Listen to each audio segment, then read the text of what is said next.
إلى الكتاب والحديث انصرفا قلبي وقالبي بمدح أعوذ بالله بسم الله barke borom Tuuba assalaamu aleykum wa rahmatullahi taala wa barakaatuh mbokk yi ginnaaw bu ñu leen nuyoo ñoo ngi leen di ziar di ñaanal Cheikh Mouhamadul Muntaqa suñu borom yàggal ko fi dem ànd bu wér di ko ñaanal Serigne Saliou Lo xalifa Serigne Mor Hafsa Lo ak mboolem njaboot gi ñëpp bàyyiwuñ kenn seen mbokkum taalibe Cheikh Abdoulaye général ñu ñëw tey rek doon indi benn tomb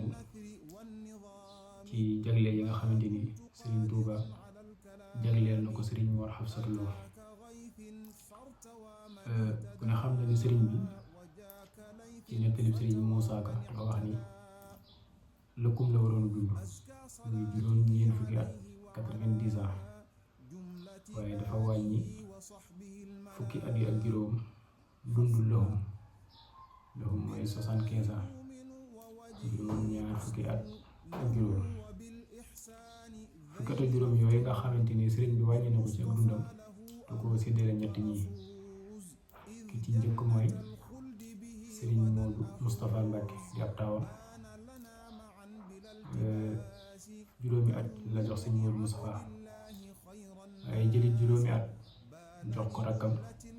sëriñ Massamba Mbacke juróomi at yi des mu jox ko kii di ab taalibeem di sëriñ Mor Hafsa Lo sëriñ Moussa Ka wax na ni lii ñu ngi ko jëlee ci sëriñ Mbacke Bousso kon ñu indi leen bayit yi nga xamante ni sëriñ Moussa Ka def na ko ci xasida gi sëriñ Moussa Ka dafa wax ni moo noon limu lëkkum la yàlla xàppoon dundam ba fii duniya te mooy borom kun loolaay juróom ñeent fukki at yu sotti moo di limub lëkkum bu leen koy fàtte moom nag limub loxum la dund ci at faf gedd àddunaam ni meng moomat loolaay juróom ñaar fukki at yu teg juróom mu gedd des wa fukki at la ak juróom Seex Bàmba rekk a masa geddu dundam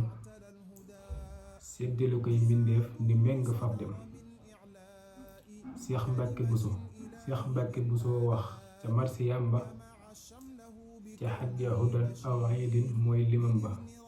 Bàmba rekk a masa jokk loolu aw fan ba roogay wéy di wéy yaa xuudu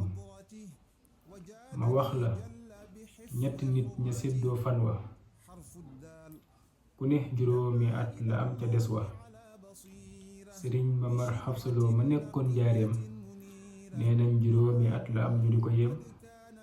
Saalih Lo ma yor jumaayi njaareem kookaa di baayam seex ya dañ ko daan yem Seex Moustapha Mbàkke sëriñ Masamba ku ne juróomi at la am ci Bamba kon lii mooy at yi lii mooy suñu Moussa Ka bii di mu indi li jubloo wax rek mooy dafa wax ni sëriñ Mbàkke Buso la moo wax ni Sëriñ Tuuba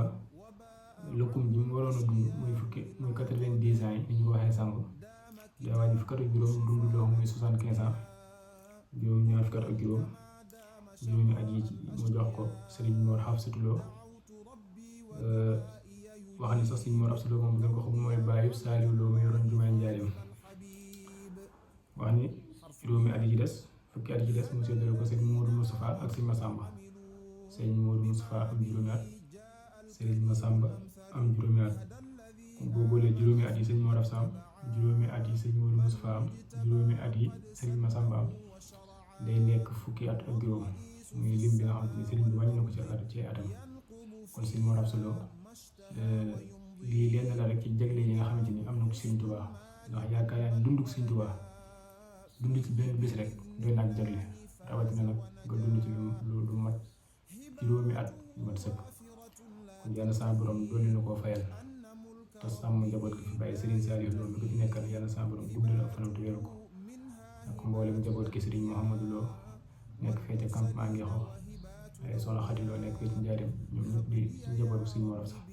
ak mboolem sët yi ak sëtaat yi ñëpp rek yàlla sama borom taxawal leen ci barke Seexul Xadiim seen mbokkum taalibe Cheikh Abdou général xam naa kon ba beneen jotaay rek ñu ñëw ci yeneen i tomb insha allahu taala wa salaamun aleykum wa rahmatullahi taala wa barakaatuh. ابن عبد الله وثقت بالله وبالرسول